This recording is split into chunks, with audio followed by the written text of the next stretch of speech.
Poolisiin magaalaa Burraayyuu qondaalota olaanoo ABO mana murtiitti osoo hin dhiyeessin hafu Iyyanni dhiyaate qaama bilisa baasuudha waan ta'eef iyyattoonni kun qaamaan dhiyaachuun barbaachisaa ta'e waan argameef jedhee manni murtii irra deebi'ee ajajee jira.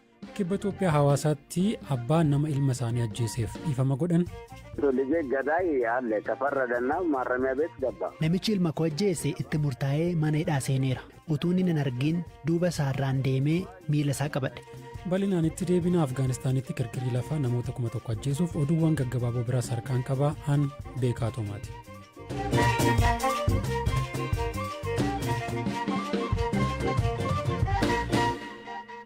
Afgaanistaan keessatti kirkira lafaan namoonni 1,000 ta'an du'anii hedduun ammoo madaa'uu qondaalli Taalibaan BBC'tti himan. Balaa bulchiinsa paaktikaa keessatti mudate kanaan lafa sigigaatee fi manneen jijjigan suuraaleen achi bahan ni mul'isu. Hirphaa gammachuu dabalee isinitti hima. Waggoota 20 keessatti kun balaa kirkira lafaa Afgaanistaan miidhasa guddaadha. Hoogganaa odeeffannoo bulchiinsa paaktikaa kan ta'an Mohammad Amin Azii fi namoonni 1,000 ol lubbuun isaanii darbee 1,500 immoo akka madaan BBC'tti himaniiru. Itti dabaluunis gartuuleen lubbuu baraarsaa ammayyuu gamoowwan jijjigan jalatti namoota awwaalamanii jiranis barbaadaa jiraachuu himaniiru. Kirkirri lafaa kun jalqaba bakka magaalaa Koost irraa kiiloomeetira 44 fagaatee jiru halkan sa'aatii 7:30 yeroo uummanni rafee jirutti qaqqabe. Taalibaan gargaarsa idil addunyaa gaafachuu isaanii UNICEF damee Kaabul irraa Saam Moort BBC'tti himaniiru. Afgaanistaan keessatti yeroo balaan kirkira lafaa uumamu miidhaa guddaa kan geessisu keessumaa manneen baadiyyaa hedduun cimina kan hin qabne waan ta'aniif waldhibdee waggoota hedduuf Afgaanistaan keessa tureen biyyattiin humna ittisaa balaa kirkira lafaa fi balaa uumamaa biroo akka hin jabeeffanne taasiseera. Kirkirri lafaa kun cimina maagniitiyuudii 6.1 fi gadi fageenya kiiloomeetira 51 akka qabu ogeessonni ibsaniiru. Kirkirri kun hanga fageenya kiiloomeetira 500 Afgaanistaan, Paakistaanii fi Indiyaa keessatti dhaga'ameera.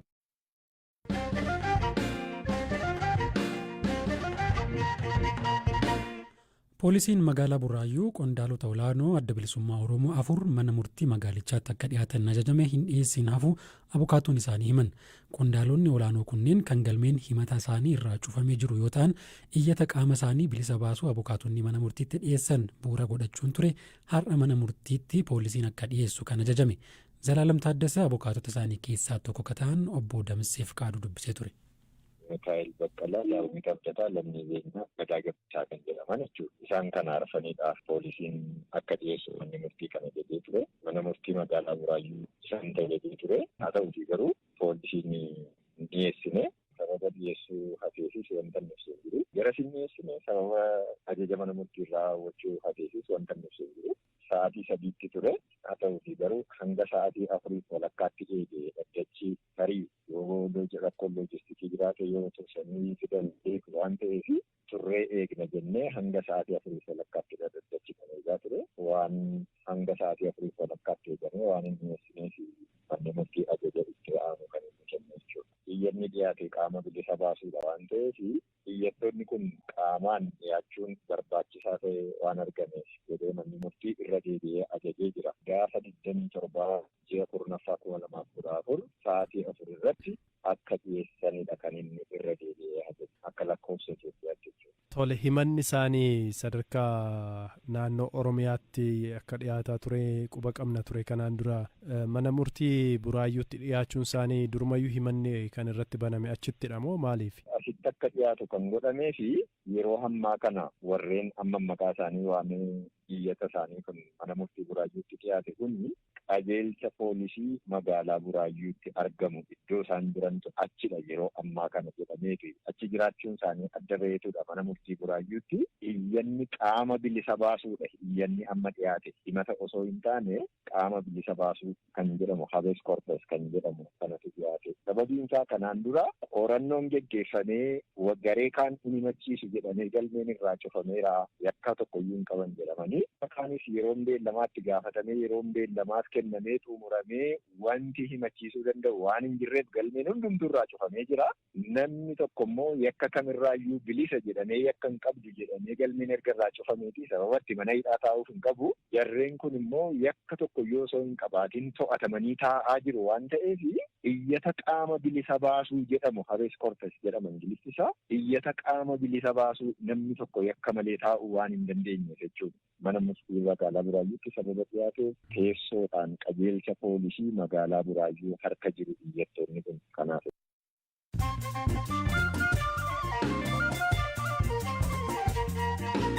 Gidduutti immoo oduu gaggabaaboon isinitti hima. Jiraattonni godina Wallagga Lixaa aanaa Gimbii ganda tolee haleellaa sanbata darbe hidhattootaan raawwatamerraa hafan gargaarsa nyaataa gahaa argataa hin jiru jechuun komatan.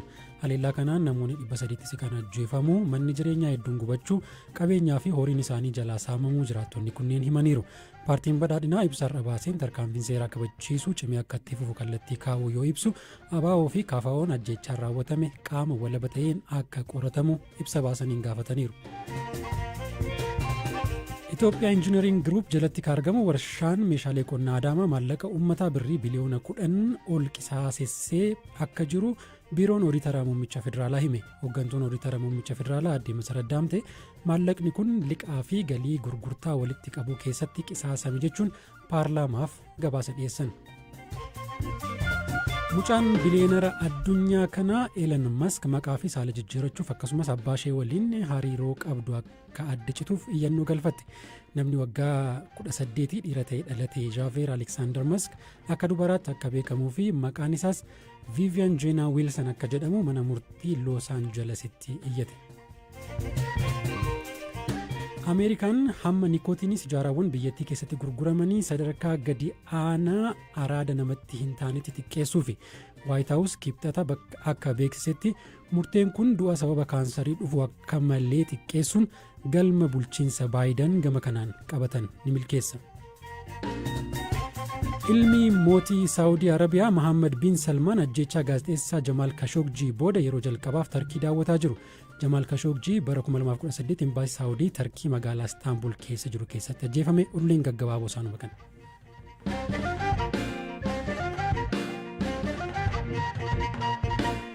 Itti aansinee waa'ee manguddoo nama ilma isaanii ajjeeseef dhiifama godhanii isinitti himna.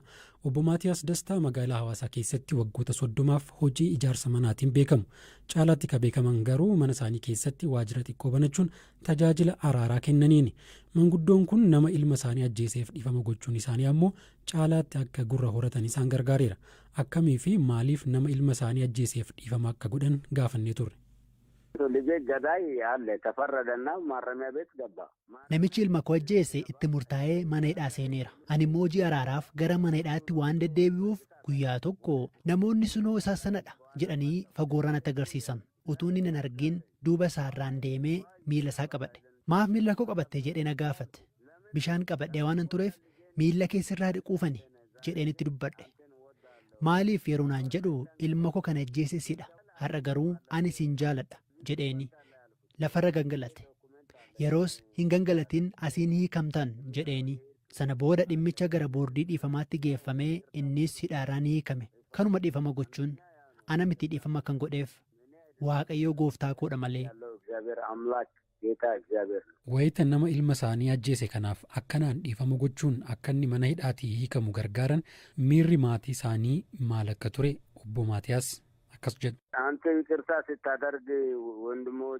Ani yeroon dhiifama godhuufitti obboleonni isaa fi maatiin kee biroon sitti mufatanii jedhanii kan na gaafatan turaniiru. Anis isa ani hin beeku. Amma kan sammuu koo na ajajaa jiru akkan dhiifama godhuufidha. Isa kaan Waaqayyootu beeka jedhen deebiseef. Kanaaf ijoolleen koos Waaqatti waan amananiif waa'ee hojii araaraa koo waan beekaniif homaa waan biraa hin dubbanne. Gooftaa Yesuus Kiristoos utuu cinaachisaa waraanamuu dhiifama godheera miti. Ani akka Yesuus Kiristoos ta'uuf jedhe osoo hin taane waan ani godheeru isinis ni gootu jedhee utuu miila dhiquu Gooftaa Yesuus waan dubbateef anis miila dhiqaa kanan godhe hafuura gooftaan kunaaf kenneeni. Namicha kana ergan dhiifama godhee fi hiikamee booda arganii hin beeku. Maatiin isaa eenyu akka ta'anillee hin beeku. Dhiifama gochuu koofitti ani guyyaa hundaan gammada. Sagalee Waaqayyoo waan ta'eef gammachuutu natti dhaga'ama. Manguddoon waggaa 85 kun ilmi isaanii Israa'el jedhamu bara 1998 akka ajjeefame himu. Haala yeroos ture yoo yaadatan. Gobas የሚሰራ ልጄ ነው። በጣም ይሰራል። ሞያ አለው። Ilma koo isa cimaa ture. Dandeettii qaba ture. Baay'een jaalladhaani. Intala lama kutaa 11ffaa birattu qaba ture. Ajjeefamuu isaa kanan dhaga'e halkan sa'aatii 5tti ture. Namni bakkeetti wal loluu dhaga'ee gurbaan gad ba'ee ture. Yeroo sanatti haati warraan koos lubbuun turte. Namoota kaan waliin gara bakkichaatti fiiganii deeman. An gad jilbeeffadheen waaqa kadhachuu eegale. Sanoo booda yeroon achi ga'u poolisiin ragaa sassaabanii qorannoof gara hospitaalaatti geessanii akka laalluuf nuuf eeyyaman. Obbo Maatiyos waajjira araaraa qe'ee isaanii keessatti banatanii tajaajila ka'ee galan osoo mucaan isaanii hin ajjeefamiin naannoo bara 1995 ture. Ergasii namoota wal dhaban hedduu araarsuu himu. Namni himata dhiyeesse yeroo gara waajjira koo dhufu jilbeeffadheen miilla isaa dhiqa. Maanguddoon akkanaa namni hojii koontiraaktara hojjechaa ture abbaa ijoollee kan ta'e akkanaan miilla dhiqu jedhanii tole jedhu.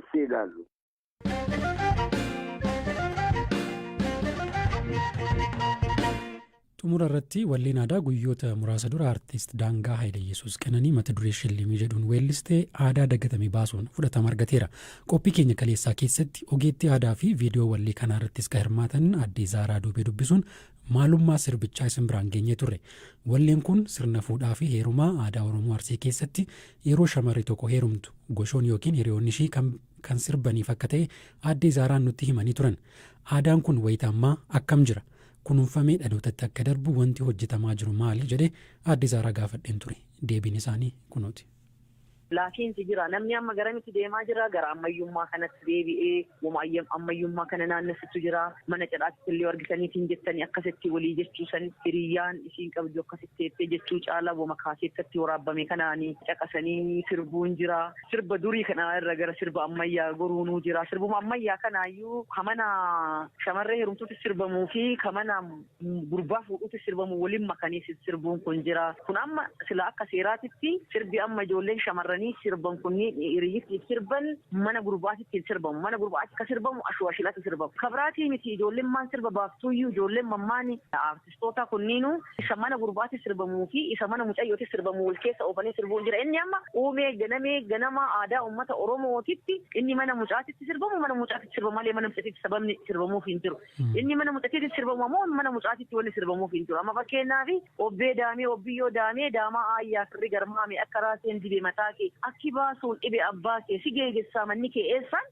mana mucayyoo kan amma fedanii mana mucaatitti sirbuun jira kaaseetta kana bananii inni sirriin mana gurbaatitti ka sirbamuu qabu ashilaa eefoo lama ashilaan kiyyaa eegale lama ililsii jennee rabbisii kenne yoo gamaa bu'u xilaan daakee hoo hin nyaatu harqee harki daakee hoo hin nyaatu harqee baaburaa malee hin fuudhu sanyii taajuraa malee amma isa jajaaran jechaadha araddaa gamaa re'een madhatte idaayyaan gallaan qe'een gammadde ililsii jennee rabbisii kenne kun amma kamana mucaatti sirbamu kamana mucaatti sirbamu kana ammoo as fidanii mana mucayyootitti yoo sirban hin ta'u jechaadha kana akka adda baafatan hubannaan laafiinsi baay'ee jira namni garuma ammayyaa kanatti dabuu waan jiruuf akkam goonee isa kanniin maatiin maal irratti hojjechuu akka qabu ijoollee akka hubachiisuu qabu mana barumsaa irratti amma barnoota aadaa jedhanii ka barsiisantu jira barnoota aadaa kana keessattuyyuu barsiisonni afaaniif aadaa barsiisan kunniin isaannan kanniin adda baasanii akkamitti barsiisuu akka qaban wanni hojjetamaa jiru jira haa ta'uuti laafiinsa guddatu jira namni garuma ammayyaa kana goruutu jira hubannaan jirullee baay'ee laafaadha kun irratti ciccinee manguddoota keenya faawwata keenya biraa finneetiin dhalataan kun akka qabatu gochuun gahee qaama sadarkaadhaatiin jiru keessattuu waajjira aadaa turizimii sadarkaan jiruu fi gumii hawwatii siinqeetiif abbootii gadaa hawaasa keessa jiranii fi keessaa filataman sanniin akkamitti waa yaadachiisuu qaban waan jedhu kana irratti hojjenneen alatti laafiinsa guddatu jira jechuu barbaadeetti. Dhaggeeffattoota keenya xumuruu koon dura oduu gabaabaa tokkoon irra isinii buusa. Ilkaan qabsaa walabummaa fi ministeera muummee jalqabaa Riippaabilika Dimokiraatawaa Koongoo Paatiriis Lumumbaa waggoota 60 ol booda Beeljeem irraa gara biyyaa deebi'e. Paatiriis Lumumbaa bara 1961 finciltoota Koongoo fi loltoota Beeljeemiin erga ajjeefamee booda reeffisaa asiidiin dhabamsiifame wanti hafe ilkaan isaa kana qofa ture. Ilkaan isaa kun sanduuqa reeffaan godhamee kamisa dhuftu jala bultii guyyaa walabummaa biyyattii irratti akka awwaalamu himameera. Sagantaan galgala kana kanumaa bor walitti deebina. Horaa bulaa.